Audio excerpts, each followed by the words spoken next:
Sean todos bienvenidos a una nueva entrega de su programa educativo, Lo Esencial con Alexis Fadera. La propuesta televisiva que procura aportar a la difusión del conocimiento en la República Dominicana. Hoy, como en cada ocasión, vamos a tratar un tema de sumo interés para todos ustedes. Y lo haremos en una entrevista muy especial y amena con quien fuera ministro de Medio Ambiente y Recursos Naturales, un ambientalista de muchos años, Cantacabar, pero que también actualmente es el vicepresidente ejecutivo de la Comisión Nacional para el Cambio Climático y Mecanismo de Desarrollo Limpio. Vamos a compartir con él hablando sobre qué es esta Comisión Nacional y sobre todo sobre el tema del cambio climático y todo lo que envuelve este tema, que es un tema del milenio. Omar Ramírez, bienvenido a tu programa Lo Esencial con Alexis Fadera. Muchas gracias, Alexis. Gracias por la invitación y estamos aquí para contestar cualquier pregunta que nos quieras hacer. Bueno, yo creo que primero vamos a empezar con este Consejo Nacional. Tiene un nombre largo, Consejo Nacional para el Cambio Climático y Mecanismo de Desarrollo Limpio. ¿Qué es esto y por qué se crea? Mira, el Consejo Nacional para el Cambio Climático y Mecanismo de Desarrollo Limpio es un cuerpo colegiado, vamos a decir, es la respuesta que da el gobierno dominicano a un fenómeno global del siglo XXI, que es el cambio climático. Desde que se creó la conferencia de Río en el 92 hasta que entra en vigor lo que es la Convención Marco de Naciones Unidas sobre Cambio Climático, la República Dominicana venía participando de manera muy tímida y sobre todo era una responsabilidad de una sola institución. ¿Estamos hablando más o menos de qué año? Más o menos desde que la convención en el año 94, se firma en el 92, entra en vigor en el 94 y prácticamente hasta el año 2008 venía participando en la República Dominicana. Pero en ese momento el presidente Leonel Fernández entiende que debe de darle un perfil diferente a lo que es el tema del cambio climático.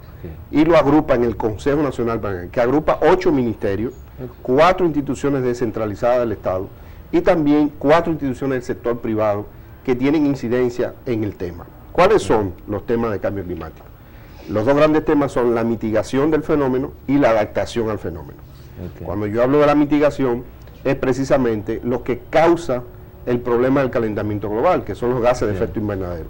Y cuando hablo de la adaptación al problema, es precisamente que las consecuencias de este fenómeno traen por sí la elevación de la temperatura y otra serie de amenazas hidrometeorológicas, como son, por ejemplo, las inundaciones, las sequías, como es el caso, por ejemplo, de los huracanes, que son mucho más frecuentes e intensos en esta región, y nosotros debemos adaptarnos a ese fenómeno. O sea, es la parte, diríamos, de ingeniería nacional del Estado, de cómo puede adaptarse a estos fenómenos hidrometeorológicos extremos, que por ejemplo, como tú ves, que está sucediendo en el norte del hemisferio, donde hay unas nevadas muy grandes, extremas, que en 50 años, por ejemplo, no se habían registrado temperaturas de menos 35, menos 40 grados. En el caso dominicano, tú ves fenómenos, por ejemplo, como el caso de las tormentas tropicales y los huracanes, que antes duraban un promedio de 19, 20 años en que la frecuencia de los huracanes. Sí. O sea, tenemos un huracán cada 20 años. Más o menos, 19, 20 años. Ahora, exactamente, estos fenómenos están siendo cada más frecuentes, 2 o 3 años. y más intensos. Tú tienes, por ejemplo, cosas que suceden, que en San José de Ocoa, cuando la tormenta Noel cayeron 459 milímetros en 2 días. Wow. Lo que cae en un año. En un año. Se cae en 48 horas. Entonces, eso tiene un impacto muy fuerte. Por eso que tú has visto que el puente Ocoa se ha caído 2 veces. Tú dices que hay 8 ministerios. Sí, ahí están prácticamente, el Consejo es, como dije, un cuerpo colegiado. Y encima tiene al presidente de la República como presidente del Consejo. Que preside el Consejo, el Consejo Nacional. Exactamente. En este caso, diríamos, el secretario del Consejo es el ministro de Ambiente. El ministro de Medio Ambiente y Recursos Naturales. Y luego viene el Ministerio de Salud, el Ministerio de Economía, Planificación y Desarrollo, el Ministerio que tiene que ver con Industria y Comercio, el Ministerio de Educación, el Ministerio, ya dije, Salud Pública, y esos ministerios conforman también, diríamos, el Consejo. Pero también entra el Banco Central de la República. ¿Qué tiene que ver Banco Central con cambio climático? Para que tú veas, esto es un fenómeno que ya trascendió lo ambiental. Y fundamentalmente es un fenómeno económico, político y social. ¿Por qué el Banco Central está ahí? Porque precisamente quien lleva las cuentas nacionales de lo que se cuantifica, el Producto Interno Bruto y sobre todo lo que tiene que ver con los instrumentos económicos de cualquier sector, en este caso estamos hablando ya de 8 sectores, es precisamente el Banco Central. Perfecto. Bueno, vamos a hacer una pausa y cuando regresemos, ustedes que hablamos un poco sobre cambio climático y calentamiento global, que están relacionados, pero como que no es lo mismo, ¿no? Pero cuando regresemos, a ustedes no se muevan ahí. Están viendo Lo Esencial con Alexis Fadera.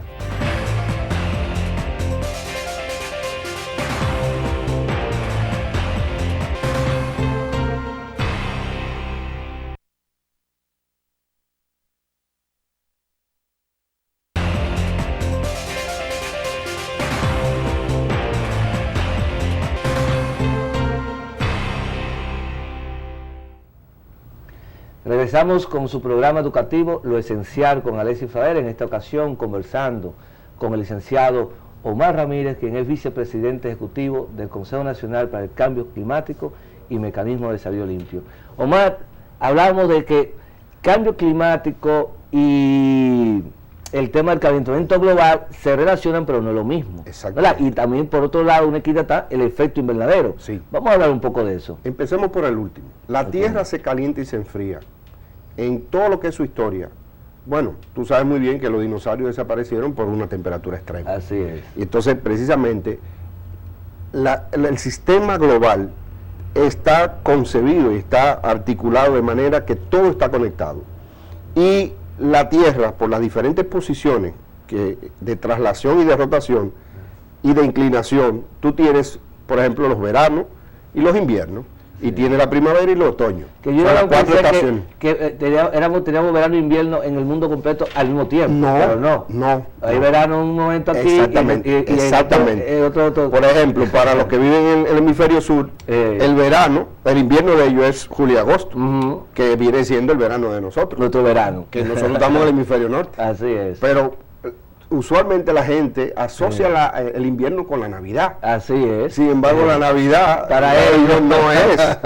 Eso es diciembre, es temporada de verano para ir a la playa. Así es. Y para ir precisamente a disfrutar lo que nosotros disfrutamos en agosto y en julio. Así es. Entonces, eso es algo muy importante que la gente tiene que entender. Entonces, ¿qué pasa?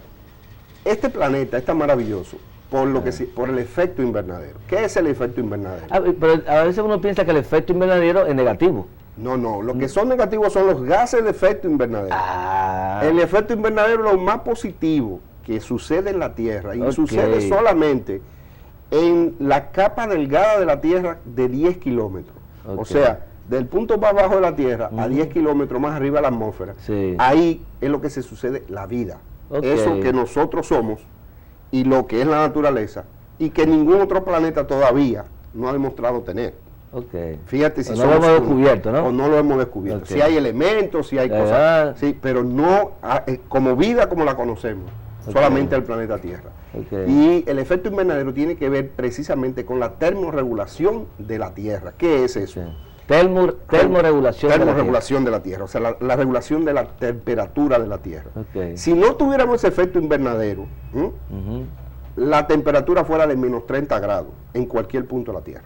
Pero ¿qué hace precisamente que sea un promedio, un averaje de 18 grados, que es una temperatura óptima? El efecto invernadero natural que tiene la Tierra, que es la capacidad de atrapar gases que a su vez irradian calor y mantienen lo que hace un invernadero. Lo que han visto la producción de invernadero, que es un ambiente controlado en cuanto a temperatura se refiere. Pues el otro ambiente controlado por la naturaleza. Exactamente, ya es diferente, por la naturaleza, no por el hombre. ¿Qué sucede? Para que los amigos televidentes sepan lo que es calentamiento global y cambio climático. El calentamiento global es precisamente cuando hay una saturación de gases de efecto invernadero, que son los que atrapan el calor y lo bajan otra vez hacia la Tierra, produce lo que se llama el calentamiento global. que es la elevación de temperatura del promedio de la temperatura. Okay. Por eso es que tú ves que los periodos que tú comparas son periodos de 100 años y más. Sí. Entonces, por ejemplo, la República Dominicana en los últimos 60 años ha elevado 0.2 grados de temperatura promedio en algunos puntos del país. Fruto de ese. ¿Eso es mucho o es poco? Porque la gente lo entienda. Es mucho. Eso es muchísimo. Para darte una idea, la temperatura corporal de nosotros es 37 grados, ¿cierto? Sí. Cuando tú tienes 38, que es un grado, ya fiebre. tú tienes fiebre. Ya. Pero si tú tienes 40, ¿qué te puede suceder? Oh, colapsa. Exactamente. Entonces esos 2 grados de diferencia. 2 grados y medio de diferencia. Es cierto. Puedes tener tú lo que se llama derrame cerebral, puedes tener inclusive una situación de deshidratación excesiva y puedes hasta perder el conocimiento. Okay. Entonces eso mismo se traduce en la Tierra. Okay. Eso mismo.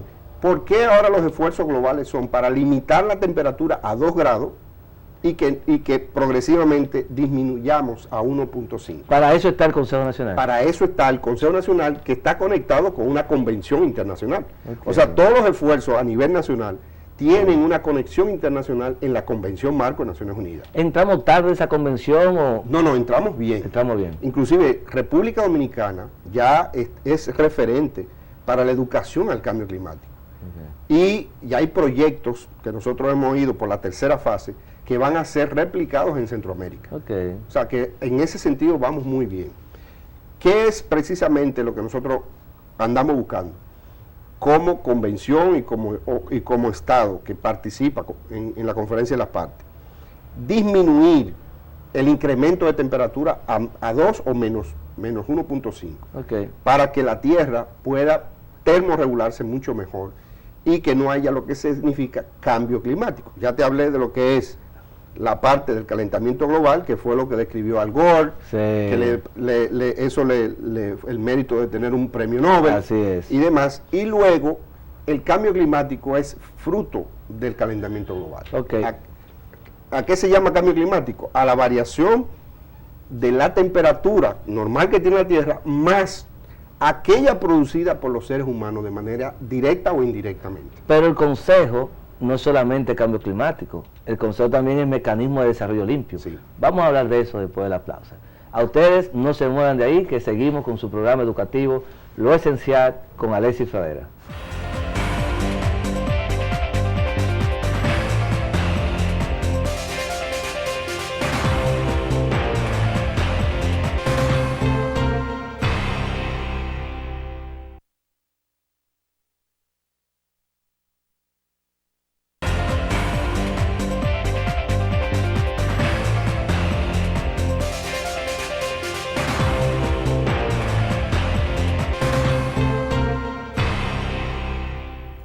Seguimos conversando con el licenciado Omar Ramírez en su programa educativo Lo Esencial con Alexis Fradera.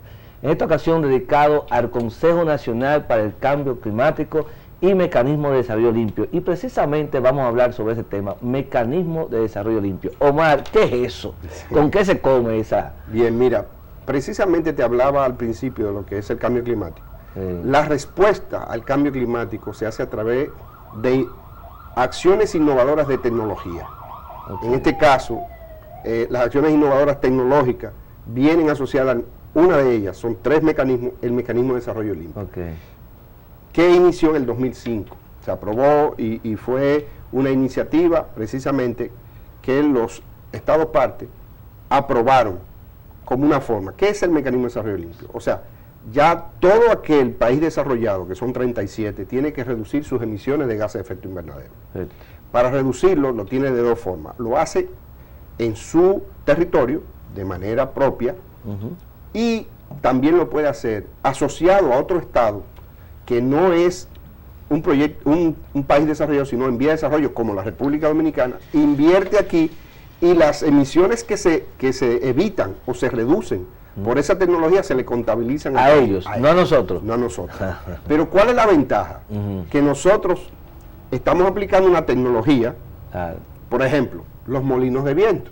Sí. Nosotros tenemos un parque eólico, que tú lo vas a ver, sí, y los amigos televidentes también. Ese parque eólico está generando energía. Pero sí, ¿cuál es la diferencia? No está quemando combustible. No. Porque es el viento quien mueve las aspas. Así es. No es el petróleo. ni es el búnker, ni es el diésel, ni es ninguno de los derivados del petróleo. Entonces, ¿qué es lo que sucede ahí? Que las emisiones que se contabilizan, vamos a suponer, de eso que son 70 megas, producen X cantidad de emisiones por galón de búnker quemado. Entonces, como tú estás dejando de quemar ese búnker, entonces tú estás generando limpio. Claro.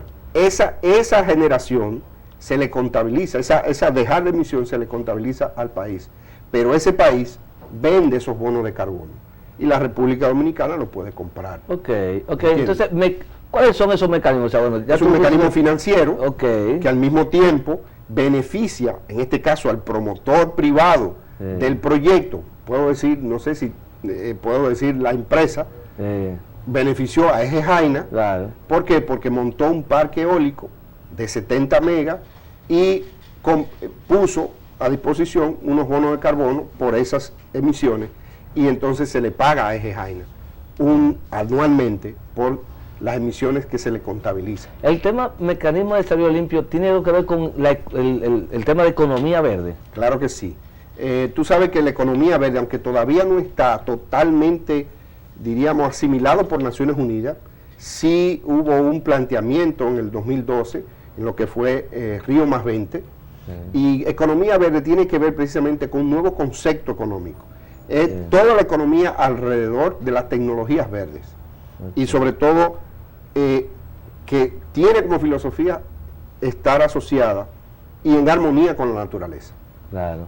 ¿Cuál es finalmente entonces, digamos, el reto en lo adelante para este Consejo Nacional? Con el tema del cambio climático y mecanismo de desarrollo limpio, ¿cuál es la meta a seguir? Sí, mira, República Dominicana ahora mismo tiene un gran reto, y es poner un portafolio de proyectos lo suficientemente atractivo y alineado con la Estrategia Nacional de Desarrollo que permita avanzar con relación a las nuevas tecnologías y sobre todo al nuevo tipo de desarrollo que nos tenemos que dar, que tiene que ser un desarrollo menos dependiente de los combustibles fósiles, tiene que ser un desarrollo equitativo desde el punto de vista social, tiene que ser un desarrollo sobre todo en armonía con la naturaleza y que pueda tener, obviamente, que sea sostenible en el tiempo. Y vamos a esa dirección, podemos alcanzar esta meta, podemos ser República optimistas. Dominicana, déjame decirte, es de los pocos países de América Latina que tiene un plan de desarrollo económico compatible con el cambio climático.